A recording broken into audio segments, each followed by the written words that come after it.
Good morning students, कैसे हैं आप सब। अंडरस्टैंडिंग एंड डिसिप्लिन की क्लास में स्वागत है आप सबका। आज का हमारा टॉपिक है अधिगम के सृजनात्मकता विकास की अवधारणा एवं भूमिका, meaning and concept of creativity development of learning.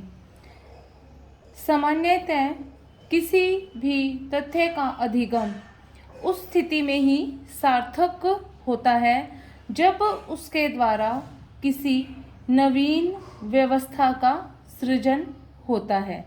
जैसे कि एक शिक्षित व्यक्ति का समाज में इसलिए सम्मान होता है क्योंकि वह विविध कुशलताओं से संपन्न होता है तथा वह सामाजिक समस्याओं का समाधान सरलता से कर सकता है।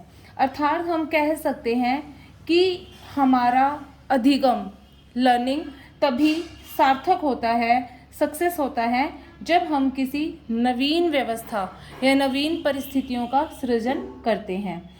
प्राचीन काल में भी विविध प्रकार की विधाओं, कलाओं एवं गतिविधियों का महत्व उनके सर्वोत्तम उपयोग पर निर्भर करता था। अर्थात प्राचीन काल में भी इन्हीं विधाओं, कलाओं और गतिविधियों का महत्व होता था। एक धनुर्धर राजा को ही योग्य माना जाता था क्योंकि वह धनुर्विद्या से अपनी प्रजा को सुरक्षित कर सकता था तथा अपने राज्य का विस्तार कर सकता था। इसी क्रम में वर्तमान समय भी इस व्यवस्था को अधिगम सृजनात्मक विकास का नाम दे दिया गया है। दूसरे शब्दों में अधिगम में सृजन शक्ति का होना उसका प्राण तत्व है। जो अधिगम सृजनात्मकता से परे है उसका वर्तमान समय में कोई भी महत्व नहीं है। एक चिकित्सक अधिगम की प्रक्रिया द्वारा जब शल्य चिकित्सा के बारे में ज्ञान प्राप्त कर लेता है तो उसकी सृजनात्मकता का विकास उसी स्थिति में माना जाता है जब वह व्यक्तियों को जीवन प्रदान करता है, शल्य चिकित्सा से जीवन रक्षा करता है। अतः अधिगम को सृजनात्मक बनाने का प्रयत्न प्रत्येक स्तर पर होना चाहिए। अधिगम की सृजनात्मकता को विभिन्न विद्वानों ने निम्न प्रकार प्रस्तुत किया है। इसके अंतर्गत प्रोफेसर एस के दुबे के शब्दों में, प्रोफेसर एस के दुबे, अधिगम के सृजनात्मकता विकास का आशय अधिगम के सर्वोत्तम सृजनात्मक एवं सार्थक उपयोग से है जिसके माध्यम से अधिगमकर्ता का सर्वांगीण विकास संभव होता है तथा वह राष्ट्र एवं समाज के चहुमुखी विकास में सहयोग देता है। इसी के अंतर्गत श्रीमती आर के शर्मा के अनुसार अधिगम की सृजनात्मकता का आशय उस अनुशासनिक ज्ञान संबंधी व्यवस्था है जिसमें प्रत्येक विषय एवं संकाय का उद्देश्य संयुक्त प्रयासों के माध्यम से छात्रों का सर्वांगीण विकास होता है। यह राष्ट्र एवं समाज की समृद्धि की ओर संकेत करता है। अर्थात अधिगम की सृजनात्मकता विकास एक ऐसी उपयोगी एवं सार्थक प्रक्रिया है जिसके माध्यम से विविध संकायों एवं विषयों के ज्ञान का संयुक्त रूप से उपयोग किया जाता है। सार्थक विकास के आधार पर ही अधिगम को सर्वोत्तम रूप प्रदान किया जाता है। उस अधिगम का कोई अर्थ नहीं होता है जिसके द्वारा किसी प्रकार का सृजनात्मक कार्य संभव नहीं होता। अतः वर्तमान समय में प्रत्येक अधिगम की सृजनात्मकता विकास की व्यवस्था पर अधिक बल दिया जाता है। अधिगम की सृजनात्मकता विकास के लिए महत्वपूर्ण कौशल, important skills of creativity, development of learning. अधिगम के सृजनात्मकता विकास की प्रक्रिया को संपन्न करने के लिए 4 कौशलों को छात्रों में विकसित करना चाहिए, जिनके आधार पर स्वाभाविक रूप से अधिगम में सृजनात्मकता विकास का समावेश होता है। इसके अंतर्गत प्रथम कौशल है मस्तिष्क, खुला मस्तिष्क, ओपन माइंड। अधिगम के सृजनात्मकता विकास के लिए प्रथम व्यवस्था खुला मस्तिष्क होनी चाहिए। अधिगमकर्ता पर किसी प्रकार का कोई प्रतिबंध नहीं होना चाहिए।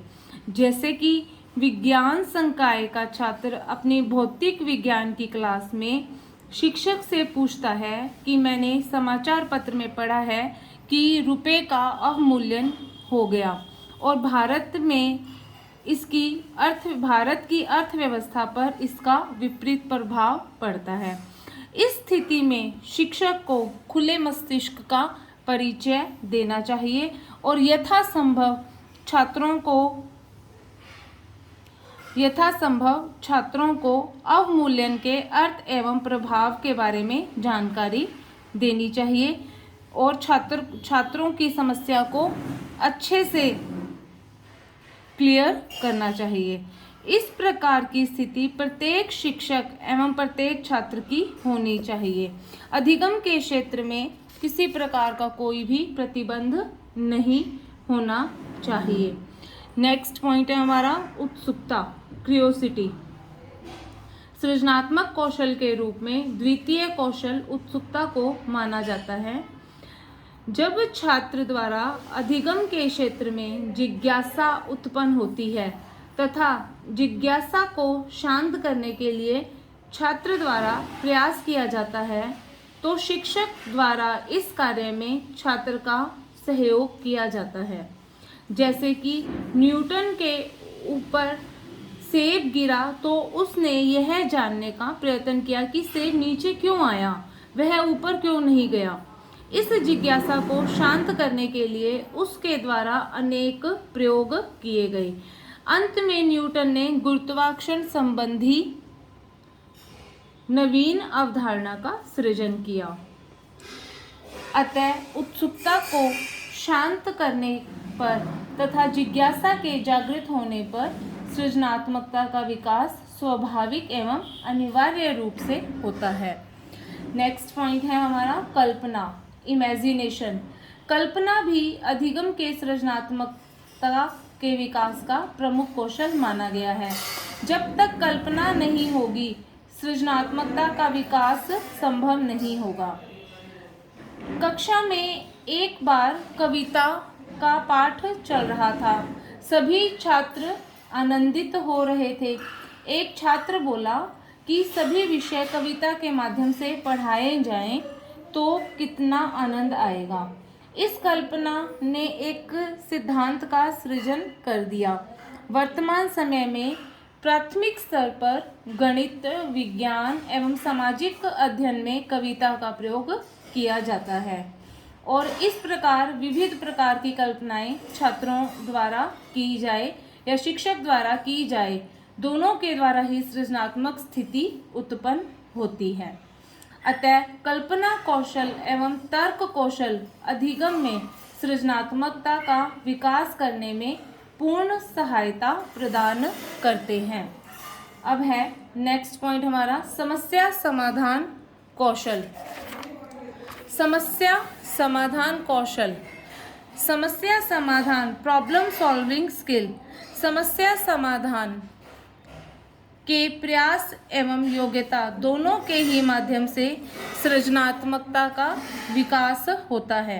अनेक शिक्षकों द्वारा छात्रों को छोटी छोटी समस्याओं को हल करने के लिए दिया जाता है।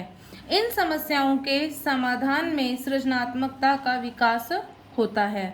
अतः अनुशासनिक ज्ञान के द्वारा भी जब किसी सामाजिक समस्या का समाधान किया जाता है, तब उसमें नवीन ज्ञान का सृजन होता है। इस प्रकार समस्या समाधान की योग्यता का विकास सृजनात्मकता के विकास से संबंधित है। आज का ये हमारा टॉपिक कंप्लीट है। नेक्स्ट क्लास में फिर मिलते हैं। Have a nice day.